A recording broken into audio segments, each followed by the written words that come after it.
Welcome to Turmeric and Tequila with your host, Kristen Olson. Questioning a better way, one gracefully disruptive conversation at a time.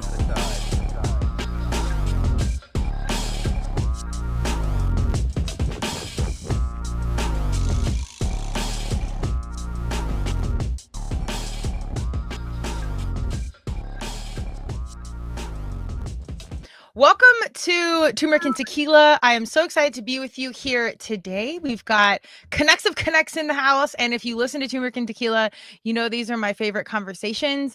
And not only is it like friends and family connect, we have a former guest that this human knows. So shout out to Fred. He's been on here a couple times talking about notes and investing in the whole nine. So Fred, we're giving you a warm welcome. We have your financial family in the house.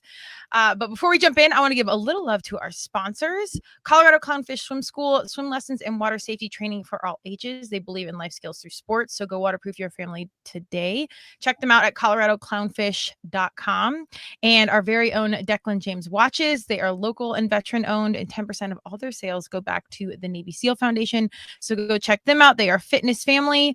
Without further ado, I want to welcome Andrew Metzler to Turmeric and Tequila. Welcome, Andrew. Thank you. Thank you very much. Yes, we're going to jump right in. He's got a book out here, which we have on display. If you're watching it on YouTube, we're going to break down mortgage notes. And in 2025, we're all looking for different and creative ways to, get our money right, and different ways to invest, different ways to have a long-term financial plan. And I know our young people are even more open to these creative, quote unquote, strategies that have been around for a while, but we haven't really seen them in the mainstream and are starting to take off. So I'm going to give Andrew and his company's bio, and then we're going to jump right in.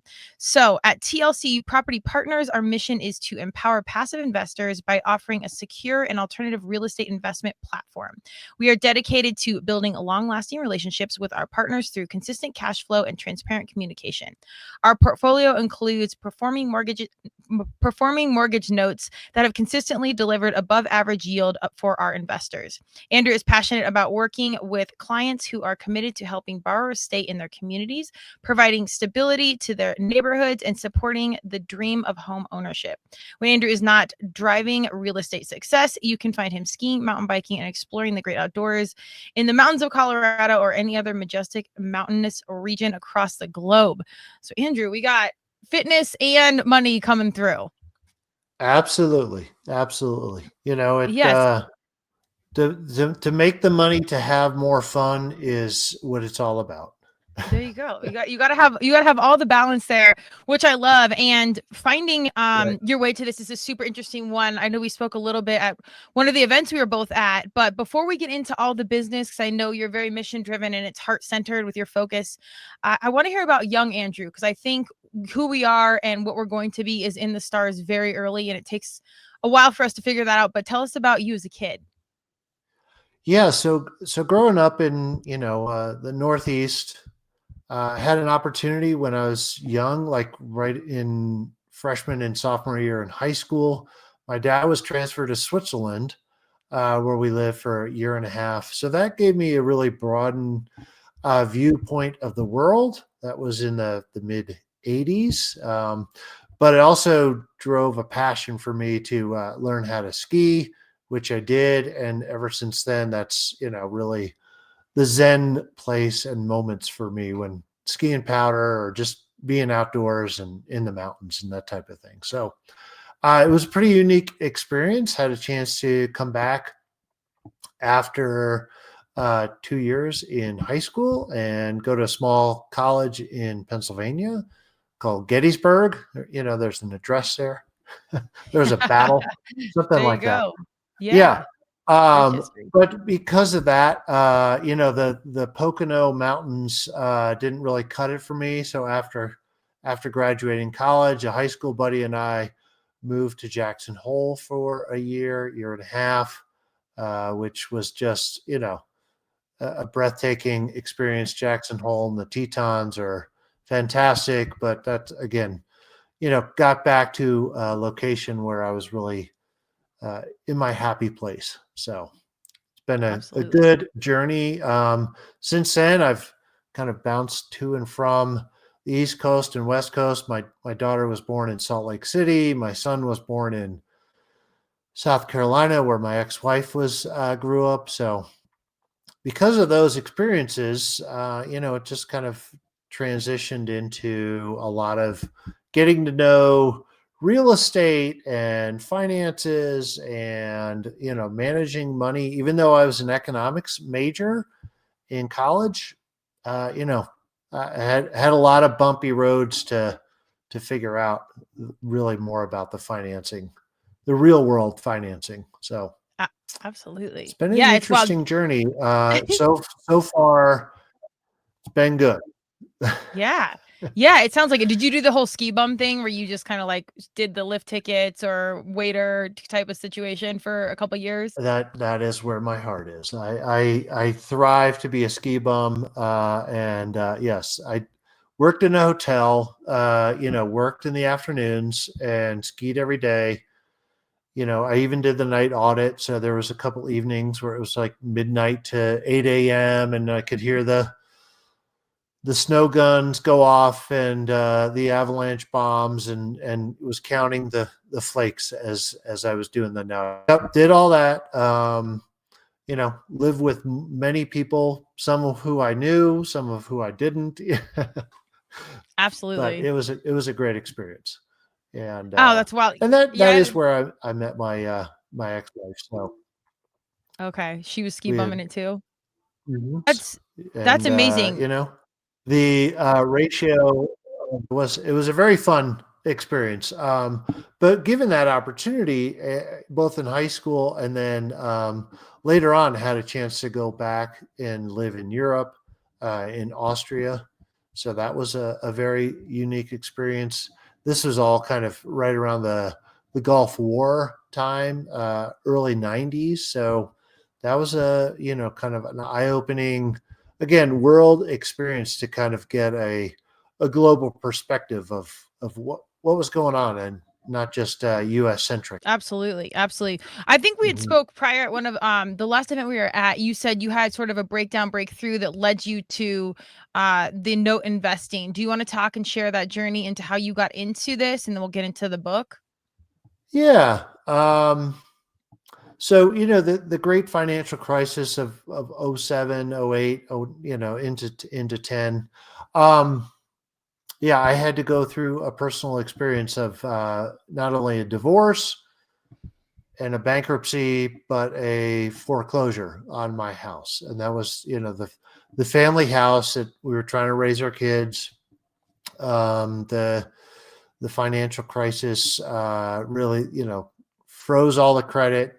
I was a partner in a software company, which I still am, which is fantastic. But we had to come up with a lot of money in 30 days on a line of credit, which then required me to take a very significant pay cut, and because of that, had to look at refinancing or kind of giving back the home. And that experience really was a very cold, impersonal experience when trying to deal with banks, trying to figure out how to navigate, giving it back, or what we were trying to do is just kind of rework the note. And I don't know if you were ever in a situation like that, it's very disheartening, and it's difficult, and you feel like your world is imploding on you. A lot of things are up in the air, and it's really tough. So after kind of getting my feet back under me in 2012, 2013, started taking some classes, reading books like Rich Dad, Poor Dad and Cash Flow Quadrant and all the kind of classics. But really the passion was, be able to help renters get into, home ownership, lease to own or rent to own, or common terms that people might know, but really, doing right by people to get them in a neighborhood that they can raise their kids, feel stable, safe, and thrive. So I think I've not personally experienced foreclosure, but I've seen it very, very close. And it's a really hard, heart-wrenching process. And you're kind of just seeing what's happened next. Like, you don't really have a lot of control over a lot. Uh, and it's hard, and it is very, very impersonal. So I think the upside of any sort of breakdown is that wealth of empathy that you gain, and the perspective on just the human spirit and how people feel when they're down at their most. How much do you think of that experience helped helped create and facilitate TLC Property Partners? Obviously, I mean, even you've named it and branded it with a very heart-centered mindset. How much was there a before and after, right. Andrew, because of that experience? Well, yeah. I mean, I was kind of just in the traditional stocks, bonds, working with a financial advisor to try to do 401ks and IRAs and that type of thing. Not really dealing with real estate, but after going through that impersonal experience and really knowing what the emotional attachment to a home is, it really kind of recentered myself back on looking at real estate as not only an asset and an investment class, but really, a place that people can build a history and a family and that type of thing. So the movie The Big Short is pretty accurate when it came to that time in our history. And as Mike Tyson likes to say, everyone has a plan till they get hit in the mouth. Yeah. Yeah. It's So so real. it was You had it was definitely a jarring experience.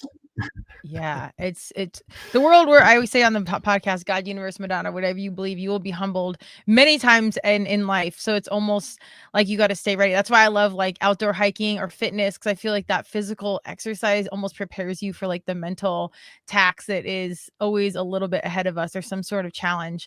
It keeps you physically fit and to have like a mental outlet. Did the skiing and whatnot show up, or the physical hiking and stuff, when you were going through that process? Oh, all the time. I mean, Yeah. my happy place is in the mountains, whether it's skiing or mountain biking. I've started to slow down a little bit, do a little fly fishing, maybe do some hiking now too, where it's not like about the destination and how fast and how far you can get, but more, the journey to get there, whether it just be summiting a mountain or, just kind of walking along the river, looking for places to fish, and definitely the adrenaline rush of the skiing and the mountain biking is still, it clears the mind, the deep breathing. It's very meditative for me. So it gets me recentered to come back and do more things. So Absolutely. Yeah.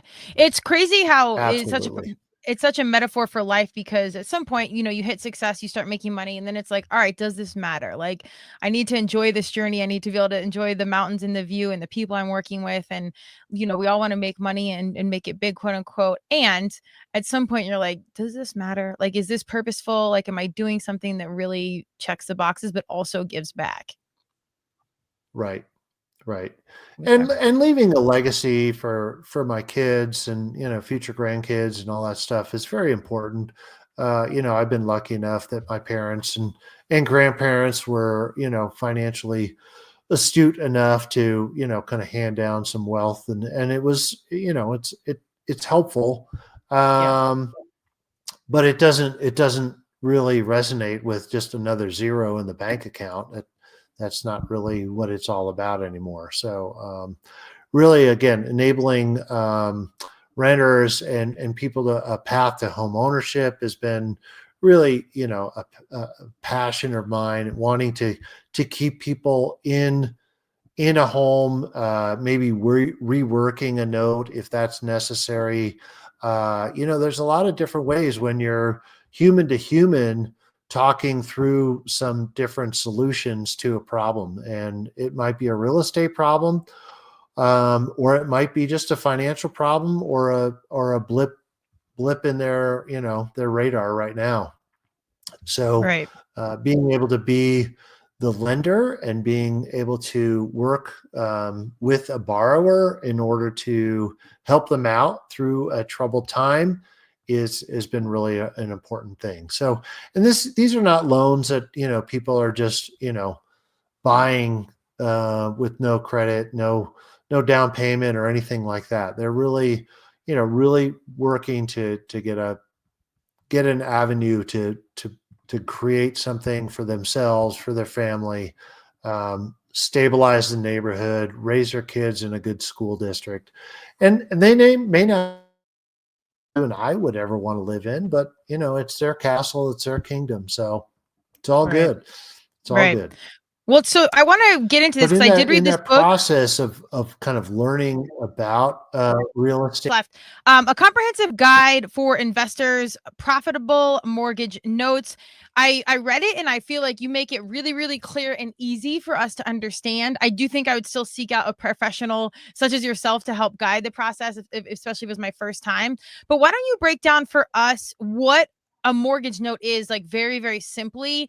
And if somebody wants to get into this space, besides buying your book, what would be a good first step one? So step one is, kind of learning some of the definitions around what real estate is. Obviously people would know what real estate, the asset, what that actually, tangible thing is. But a mortgage and a note are kind of a hand in hand. And there are other terms for it, like a land contract or a trust for deed, that type of thing. So a mortgage is, kind of the collateral, and then the note is the promise to pay. So those are two terms that a lot of people interchange and exchange those, but they are two actual different instruments around a piece of real estate. So instead of owning the actual bricks and mortar and the roof and the refrigerator and that type of thing, we own the debt. So we are the lender. We qualify the borrower, or we purchase a performing note or a promise to pay that says borrower is going over so many months at a certain interest rate. And because of that, you become the bank, and you also then get a really passive investment that is earning you monthly cash flow. So you're not having to chase tenants. You're not having to do collections on security deposits or renovations on sinks or toilets, and hire property managers to make sure that the tenants are qualified. So it is a borrower, it is an owner of the home, and you're just becoming the passive investor and the bank collecting the money. So how do if people want to get involved in this, One of the how things do I wanted to also highlight in the book is that the other thing that they can get involved in is IRAs and Roth 401ks, and that's an area in my education that I was not aware of, that because of IRA laws, you can own real estate, you can own rental properties, you can own mortgage notes in your IRA or in your HSA or your 529 plan. So there's a lot of ways in which people can have very competitive yields and income coming back into those investment vehicles that the big brokerage houses are not discussing and are not really mainstream. But the IRS allows for real estate to be held in your retirement accounts. So it can be really put that money aside for future use. You and I are not quite to that age. I have a few more gray hairs, but soon I'll be there, and that's kind of where I'm driving that investment success. Gotcha. Yeah, it makes a lot of sense. Do you think, I mean, do people need to go through a company like yours, or are people doing this on their own? What is like the best step? Like I said, I wouldn't feel comfortable doing it on my own round one. But is it smart for people to align with a company to do this? There's a lot of entrepreneurs out there that may have wanted to sell a business or sell a lot. So they may scribble down a note and do a, kind of private recording on their own. That's the homemade, home baked mortgage note is not really the most profitable. So what I'm trying to do in writing my note, because I am so passionate, is about overlaying both real estate with also some mortgage banking rules and criteria in order to help seller financing, level up, so to speak, and really get a little bit more professional, and therefore people can capture the best and the highest value for their notes. That's amazing. And what kind of person usually is interested in this? Is it like people over 35 that come from real estate, or is it just people that are money savvy? Like, what does the community look like? The community has changed since 2012. I mean, when there was deregulation where people could go out and solicit investors kind of either on the internet or kind of without any kind of personal experience. So I think the community is really looking for uncorrelated assets, so if you're a borrower and you have a 401k, whether that's up or down, you're still going to be paying your mortgage. So as a receiver of that payment, the 401k and or your stock market investments may be totally uncorrelated as to whether or not I'm going to receive the cash flow and the mortgage payment. So that's really someone who's looking for some diversity, maybe some alternative investments. And they're familiar with real estate. They're comfortable with real estate. So that's really been something that me. And then retirees that may have a portfolio of rentals in which they are looking to kind of either get out of because they're tired of the taxes and insurance going up uncontrollably. The tenants have more regulations and or ability to maybe be necessarily welcomed in their rentals properties anymore. So there's been some changes to be a little bit more tenant friendly.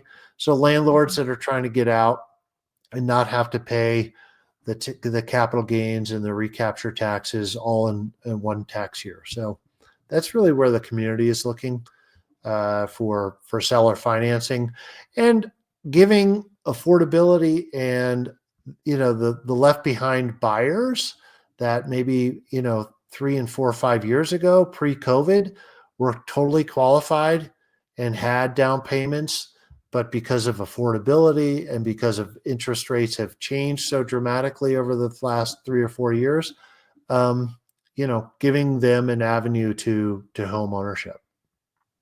Yeah, that's incredible. And I'm hoping that, like I said, our younger people that are in real estate, maybe even agents or just real estate investors, start to lean more into this, because we've got such a savvy young generation that really knows money, I think, better than any generation prior. And it's really cool to see them lean in. Where is like a good spot to get your book? I know you had some stuff online for your podcast listenership. Anything you want to share more about the book, where to find it and how to get it? Yeah, just you can go to profitablemortgagenotes.com, and there's a landing page there. You can download a free version of the book, get educated, or you can book a time on my calendar. We can chat to see if it's a good fit for you. If it is, great. We can look at some opportunities together. If it's not, then I hope it just expands your horizon in the investment vehicles and other alternatives out there to to just being a landlord or just being a homeowner. So. There you go. And we'll, of course, have all your stuff in the bio. But I did want to ask specifically, what kind of person, like, what is like an average initial investment as far as money, as far as time? And what is like, does TLC take like a percentage of the profits, or how does the structure actually work? So typically the structure works that you and I would co-invest in a mortgage note together. If you're looking for a lower risk profile, you would get the payments kind of, up front, and then I may take the back end of the payments. So that's something that I discussed in the book. It's called a partial. But the initial investment can be as little as $5,000 or $10,000, because banks are originating notes, and you and I may not believe it, here in Colorado, for as little as $75,000, $80,000. I mean, homes in the Midwest and Southeast are still selling for $65,000, $70,000, $80,000. So the banks are selling those on a secondary mortgage market to investors like me, because their fixed costs are really, the same, whether they originate a $75,000 mortgage or a $375,000 mortgage. So they typically will sell those smaller balance mortgages to secondary investors like myself, and then you and I can make sure that we're aligned in our mutual interests, and how involved or active you want to be involved in going through the learning process, or if you're just wanting to get an ACH deposit each and every month, then we can set that up for you as well. So. Very cool. Yeah, I think it's awesome. And not only to know the structure and how your company operates, but the moral standpoint, the importance of talking about giving back. I know the numbers always have to make sense. I just think it's such a wonderful thing in this day and age, because we have conscious consumers that want to make the money, but also want to do the right thing the right way. So I love the way you guys are really approaching this and how heart-centered it is. At this point, this is my favorite question, but at this point in the game for you, what is success? My definition of success is trusting the universe and allowing me to stretch for the things that I was meant to do, and then breathing deep and allowing the journey to unfold. So, and also, enjoying the things that I love to do with the people I love for as long as possible. So. Amen. Yes. Always. It's funny. I feel like the older I get, the more I realize how little of control. And so you do learn to trust the universe, because even when you try and do everything right, you still get checked every now and again. Right. Yeah. The Mike Tyson quote is on my computer screen, along with trust. Absolutely. It's wild out there. Well, go check out what Andrew has going on. The book, like I said, I do not hail from this space. I did actually get my real estate license out of college and to invest, and then went to auctions and stuff, and then never really went down that rabbit hole. But it's very straightforward. It's great for someone that's in it or newer to the game. I would very much suggest, if you're new, read the book, but also contact Andrew, take that 15-minute call, see where you're at. It really sounds like they are a teammate in the game. So it's a really cool opportunity to not only make money, but learn and try something new and facilitate some passive income that a lot of people aren't even paying attention to yet. So Andrew, hit us with website, Instagram handles, anything you want to share on where we can find you and or the book. Yeah. So you can find more TLC Property Partners.com. And then I'm on LinkedIn, just LinkedIn. Andrew Metzler is where you can find me. So. Awesome. Well, go, like I said, check him out. I will absolutely add you on LinkedIn. I want to give a special thank you to our sponsors, Colorado Clownfish Swim School, swim lessons and water safety training for all ages. They believe in life skills through sports. So go waterproof your family today on coloradoclownfish.com. Be sure to check us out wherever you get your podcasts, like and subscribe. And we'll have this video on YouTube. We also have our weekly newsletter. Everything is on turmericandtequila.com, so you can join our community any capacity. But we will be continuing to come at you every single week. So join us in something. Andrew, thank you for your time and energy. And hopefully I will see you in real life very soon. Thank you, KO. Appreciate your time and the opportunity to talk with you. See you soon.